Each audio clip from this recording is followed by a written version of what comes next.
عمران خان کے تمام وکلا ہیں، شعیب شاہین ہے، بیرسٹر عمیر نیازی ہے، بیرسٹر گور علی خان ہے، سلمان اکرم راجہ، بہت سارے لوگ بڑی دلیری کے ساتھ کیسز لڑ رہے ہیں، دن رات بنا فیس کے لگے رہتے ہیں، 24 گھنٹے کام کرتے ہیں۔ یہ سب لوگ پاکستان میں اپنا نام امر کر چکے ہیں، ان کے پاس بھی آپشنز ہیں، جب چاہے پارٹی چھوڑ دیں، چلے جائیں ادھر ادھر پیسہ کمائیں، لیکن کیا ہوگا؟ کیا جو چھوڑ کے خان کو گیا وہ بھی اسی کا ہے۔ عمران اسماعیل آج بھی کہہ رہے ہیں، کہتے ہیں عمران خان کے منہ سے ہمیشہ پاکستان کی فوج کا یہی سنا، ملک کی نگہبان ہے یہ۔ مسلم لیگ نون اور پیپلز پارٹی جب بھی فوج کے خلاف بات کرتی تو خان ہمیں یہی کہتا تھا، تم لوگوں نے پاک فوج کے خلاف کبھی بات نہیں کرنی۔ اس سے زیادہ گوئی کیا ہو سکتی ہے؟ یہ سندھ کا گورنر کہہ رہا ہے، اور پنجاب کا گورنر کیا کہہ رہا ہے؟ چیمہ، عمر چیمہ، کہ 9 مئی کا فائدہ تو نون لیگ پیپلز پارٹی کو ہوا، تحریک انصاف کو الیکشن سے باہر رکھ کے یہ جو منصوبہ بندی ہے یہ لیول پلینگ فیلڈ نہیں ہے، ذرا باہر نکالیں ہمیں، ہم سے الیکشن تو لڑیں، دیکھیں ہم کرتے کیا ان کا۔ اور یہ تو پھر بڑے بڑے رہنما میں دیکھ رہا تھا، ابھی وہ ایک مستانہ، ویسے اس کا نام بھی مستان خان ہے، ٹریفک پولیس نے اس کو روکا، اگر اس کو آپ نہیں جانتے تو چیک کریے، عمران خان کا بہت بڑا شدائی اور فین ہے، اس کی گاڑی تحریک انصاف کے جھنڈے سے بھری ہوتی ہے، بڑی خوبصورت اس نے گاڑی بنائی ہے، ظالم اس کے بھی پیچھے بڑھ گئے۔ وہ ایک مجھے رنگیلا یاد ہے جو سر سے پاؤں تک اپنے ذوالفقار علی بھٹو کے بیج لگایا کرتا تھا، برتن وہ کرتا تھا کلائی، اسے لوگ چھیڑتے نہیں، آج وہ بھی ہوتا، اسے بھی لوگ یہی کہہ رہے تھے، عاشقوں کے دشمن ہیں یہ لوگ، جبر کی سیاہ رات۔ لیکن دیکھیں انشاءاللہ وہ دن دور نہیں، یہ انٹرویوز بھی ختم ہوں گے، یہ پریس کانفرنسز بھی ختم ہوں گی، اور پروپیگنڈا بھی ختم ہوگا، اس کے بعد پھر وہی کیا ہوگا، ملی نغمے ہوں گے، ترانے ہوں گے، ڈاکومنٹریاں ہوں گی، نغمے ہوں گے۔ آج خان دشمن ہے، کل نواز شریف ہوگا، اور یہ بہت جلدی ہوگا، میری بات یاد رکھیے گا۔ ان کے تمام پریس کانفرنس انٹرویوز، ابھی حال ہی میں ان کا سب سے بڑا انٹرویو خاور مانی کا تو وہ مکمل بڑھ گیا جہاں سے نکلا تھا۔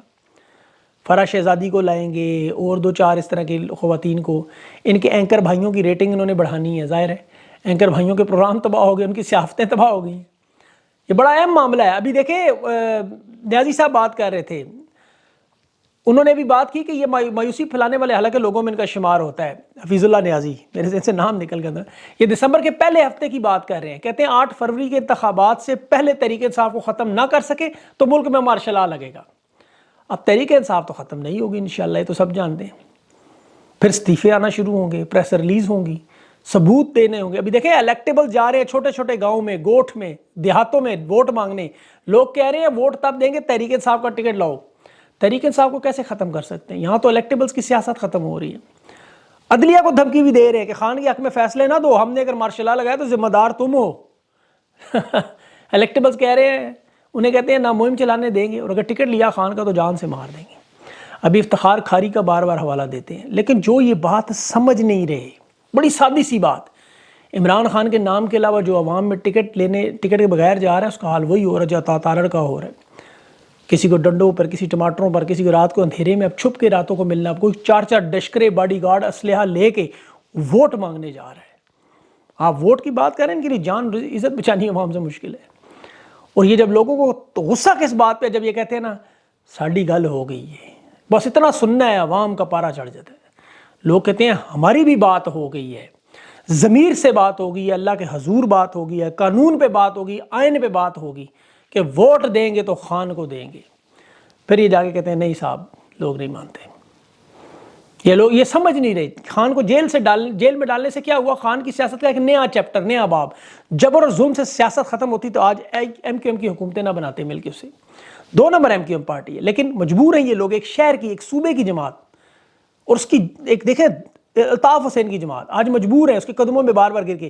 11 سال پیپلز پارٹی کے ظلم کے بعد بھٹو آج بھی سندھ کے چند گوٹھ میں زندہ ہے، نواز اس کا آج بھی کچھ نہ کچھ باتیں کرتا رہتا ہے، جبکہ ان کے لانچ کیے ہوئے گل علی، کاما سوترا والے ریحام، یہ جسٹس وجی، ایس کے بابر، جاوید ہاشمی، 118 لوگ ہیں، تمام کے تمام، میں نے پوری لسٹ بنائی ہے، ماضی میں ڈوب چکے ہیں، تاریخ ہو چکے ہیں، غروب ہو چکے ہیں۔ خان کا یہ کہتے ہیں سیاست سے ہم نام مٹا دیں گے، ججز اب خان کو باعزت بری بھی کریں گے آپ کے سامنے انشاءاللہ، آپ دیکھیں گے، اور یہی سارے شادولے بنی گالا کے باہر لائن لگا کے خان تیرے جان نثار کے نعرے لگائیں گے۔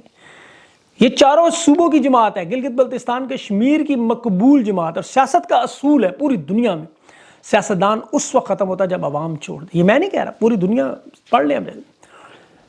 خان کو اس لیے خود چھوڑیں گے، ضمانت بھی ملنے والی ہے، اس کی پروف یہ ہے کہ آج خان کا نام ECL میں انہوں نے ڈال دیا۔ اب خود غور کریں، اب باشعور لوگ ہیں، پاکستان کے باہر بھیجنے کی منت ترلا کرنے والے اب نام ایگزٹ کنٹرول لسٹ میں کیوں ڈال رہے ہیں؟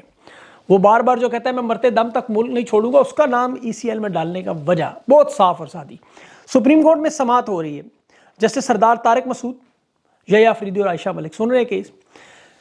آج کہہ رہے تھے FIR پڑھیں، 2022 کا واقعہ، جسٹس طارق مسعود کہتے ہیں 1 سال ہو گیا، اتنا ٹائم لگا دیا۔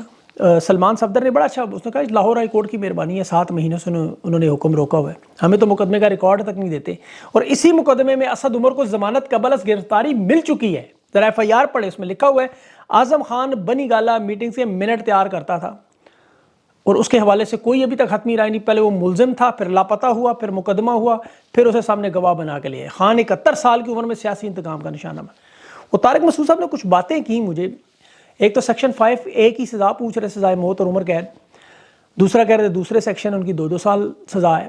اعظم خان کے آنے پر اس نے جو بات کی وہ مجھے تھوڑا عجیب لگا کہ سچ تو ایسے ہی سامنے آتا ہے، یہ سردار طارق مسعود نے کہا۔ اس جملے پر میں تھوڑا حیران تھا، لیکن ساتھ باقی 2 اور ججز بیٹھے ہوئے، یحییٰ افریدی اور جسٹس عائشہ ملک، ان کا ضمیر زندہ ہے، امید ہے اللہ انہیں انصاف کرنے کی توفیق دے گا۔ اور ابھی فی الحال انہوں نے سماعت کی تاریخ مقرر کرنے کی جو درخواست تھی وہ مسترد کی ہے۔ کہتے ہیں عام روٹین میں ہم کیس کو سنیں گے، اسپیشل اس کو کیس نہیں بنائیں گے۔ کیا ضرورت ہے آپ کو بنانے کی؟ خان کا کیس ہے، کوئی سموسے بیکری کا کیس تو ہے نہیں۔ پھر کہتے ہیں کہ لوگ ابھی اپنے ویلاگز میں صاف ہی باتیں کریں گے، نوٹس لازمی تھا ہم نے لے لیا۔ تو دیکھیں جسٹس طارق صاحب سے میرا یہ کہنا ہے، مجھے امید ہے وہ دیکھتے ہیں ویلاگ، وہ 8 مہینے آپ کی نوکری رہ گئی ہے، اس کے بعد اللہ کے سامنے آپ نے بھی جانا ہے، تاریخ آپ کو موقع دے رہی ہے۔ جسٹس منیر مولوی مشتاق بنے یا کرنیلیس یا بھگوان داس بنے، روز محشر نواز شریف تو نہیں آپ کی جگہ جواب دے گا۔ ان کے میں کمنٹس دیکھتا ہوں، جب بھی وہ کہتے ہیں، ایک طرف کہہ رہے سائفر کا کوڈ ہر ہفتے 2 ہفتے بدلتا ہے، تو یہ کوئی بڑا ایشو نہیں ہے، یہاں تو امید نظر آتی ہے کہ سائفر کیس کی دھجیاں اڑا دیں گے۔ پھر ساتھ یہ بھی فرماتے ہیں کہ ملزم جو 60 سال سے نیچے نہیں ہے تو انکوائری کی ضرورت نہیں، اگر ہوتی تو پچھلے۔ اب یہ 2 ہائی کورٹ کے دوسرے جو ججز ہیں انہوں نے بھی اس کیس کو، سائفر کو غیر قانونی کیس قرار دیا۔ اب یہ صاف بات ہے، اگر ججز سیاست نہ کریں تو یہ کیس 2 منٹ میں اڑتا ہے۔ اس کیس میں کچھ بھی نہیں رہا، سائفر کا یہ مفہوم تبدیل کرنے کی بات تھی، عمران خان نے وہ بھی نہیں کیا، عمران خان اس کیس میں ملزم بھی نہیں ہے۔ اب اس کیس کو سیاسی طور پہ چلانا ہے تو وہ چلاتے رہے، ضمانت خارج کرنا اور ایک ضمانت خارج کرنا اور ایک مقدمہ خارج کرنا، 2 کیس دونوں کٹھے چل رہے ہیں۔ اب جسٹس یحییٰ افریدی نے پوچھا سائفر ایک سیکرٹ دستاویزات ہے یا نہیں؟ سلمان راجہ نے جو بات، یہ سب سے اہم معاملہ، پورے اس کیس کا سب سے اہم معاملہ، 2 باتیں سلمان صفدر نے کی۔ ایک تو سائفر عمران خان نے ڈی کلاسیفائڈ ہونے سے پہلے نہیں دیکھا، اور ڈی کلاسیفائڈ ہونے والی دستاویزات سیکرٹ نہیں رہتی، بس یہ بات آپ سمجھ رہے مقدمہ خارج ہے۔ اگر مجھے اور آپ کو سمجھ آ رہی، جج کو کیوں نہیں آ رہی؟ بہرحال ججز اچھے بھی ہیں، اختر کیانی صاحب، انہوں نے 55 لاپتہ بلوچ طلباء کا کیس بھی اٹھایا، نگران وزیر اعلیٰ کو، وزیر اعظم کو بلا لیا ہے، خود کہتے ہیں پیش کرو ورنہ 55 بندے چھوڑو۔ تو ملٹری کورٹس کے حوالے سے جو معاملات جاتے ہیں ادھر روکا جا رہا ہے، یہ بڑا اچھا معاملہ ہے۔ دیکھیں یہ جو 9 مئی کے واقعے کو بار بار اٹھایا جا رہا ہے، اب دوبارہ اس کو اٹھائیں گے، اس میں 9 مئی کو بہت بڑا سانحہ ہے، میں مانتا ہوں، میں مذمت کرتا ہوں آپ سب کے، لیکن امریکی ہیلی کاپٹر جب اپنے کمانڈوز لے کر ایبٹ آباد میں 2 مئی 2011 کو آئے، اس سے بڑا کوئی سانحہ ہو سکتا ہے کہ کسی ملک میں کوئی فوج کمانڈوز گھسے، آپریشن کرے، نکل جائے؟ 16 دسمبر 2014 APS سے بڑا سانحہ ہو سکتا ہے، جب معصوم بچے، جو نواز شریف نے کہا 1 جولائی 1999 کارگل کی جنگ، یا 1971 کا جو سانحہ ہوا، اب ان تمام سانحات کو سامنے رکھیں، ان کے کرداروں کو کیا سزا ملی، کیا ٹاک شوز میں، انٹرویوز میں لا کے پریس کانفرنسز ان سے ہوئیں، کیا یہ جو سانحے ہوئے بڑے بڑے سانحے، اور اس سے بھی بڑا سانحہ جو عمران خان کی حکومت 9 اپریل 2022 کو امریکہ کے سائفر پر گرائی گئی، ایک منتخب حکومت، اس سے بڑا پاکستان کی تاریخ میں، بلکہ دنیا کی جمہوری تاریخ میں ایسا سانحہ کہیں آپ کو نظر آیا جہاں سازش بھی خود مانے، مداخلت بھی مانے، اور اس کے کردار جنرل باجوہ، ڈونلڈ لوگ گھوم رہے ہیں؟ یا تو ان سب کو لیول پلینگ فیلڈ پہ لائیں تو پھر بات، ورنہ سب ڈرامے۔ بہرحال چین بھی دیکھ رہے ہیں امریکہ کی طرح، ان کی بھی انویسٹمنٹ آپ کو پتہ ہے 67 ارب کی پھنسی ہوئی ہے۔ جس طرح برطانوی سفیر، امریکی سفیر سرگرم ہے، چین بھی سرگرم ہے، ان کا طریقہ واردات تھوڑا سادہ اور آسان ہے، یہ پتہ ہی نہیں لگتا، گھر کے اندر گھس جاتے۔ اگر آپ کو نہیں یقین تو امریکہ کے صدر کا گھر دیکھ لیں، دفتر دیکھ لیں، اس کے ٹی وی سے لے کے، فریج سے لے کے، ہر چیز، ان کی گاڑیاں تک، امریکہ کے ہر گھر میں اب چین کی مصنوعات ہیں۔ یہ خاموش انقلاب جو لائے وہ مجبور ہیں ان سے بات کرنے۔ آج جو بائیڈن مجبور تھا، شی جی پنگ کی گاڑی دیکھ کے اسے کہتا ہے یار یہ آپ نے ویڈیو دیکھی ہوگی، پریشان ہو گئے، انہوں نے گاڑی بنائی کیا ہے؟ تو چین اپنا کام کر رہا ہے، وقت آنے پہ اپنے پتے دکھاتے ہیں، سرپرائز ضرور ملے گا، وہ کبھی نہیں بیٹھیں گے۔ آپ کے 100 روپے لگے ہوں کہ تو آپ اس جگہ کو نہیں چھوڑتے۔ چین کے 67 ارب ڈالر لگا ہوا ہے، اسے پتہ ہے ایک دفعہ یہ لوگ آئے تو گوادر فارغ ہے، اس کے بعد خدا حافظ ہے یہاں سے۔ انہوں نے اپنے پیسے بچانے ہیں، وہ عمران خان کو بچانے کی کوشش نہیں کریں گے، وہ اپنے پیسے بچانے کے لیے فیئر الیکشن مانگ رہے ہیں، اور وہ کروائیں گے۔ یہ جو آہستہ آہستہ حرکت شروع ہے، یہ اگلے 80-85 دن بڑے اہم ہیں۔ اللہ سے دعا کریں معاملات ٹھیک ہوں، کیونکہ مجھے خطرہ یہ بھی ہے کہ یہ مارشل لا نہ لگ جائے۔ جس طرح معاملات جا رہے ہیں، اگر یہ کنٹرول نہ ہوا، جو نہیں آ رہا، صاف نظر آ رہا ہے تحریک انصاف جیتتی ہوئی نظر آ رہی ہے، الیکشن میں یہی لوگ جائیں گے اور یہ الیکشن سے باہر ہو نہیں سکتے۔ اگر ان کو پوری بڑی میجورٹی کو باہر کیا تو بنگلہ دیش بنے گا، اگر نہ کیا تو یہ جیت جائیں گے، اور اگر یہ ان سے روکنا ہے تو پھر مارشل لا لگانا۔ آپشنز کم ہوتی جا رہی ہیں۔ ایک اور آپشن بھی ہے، چلے جائے سیدھا ڈائریکٹ اڈیالہ جیل، بیٹھ کے خود اس سے بات کریں 101، اس کے سامنے آپشن رکھیں اور اسے معافی مانگ لیں۔ یقین کریں اس کا بڑا دل ہے، وہ یہ ساری چیزیں بھول جائے گا، اور بھولنی بھی چاہیے۔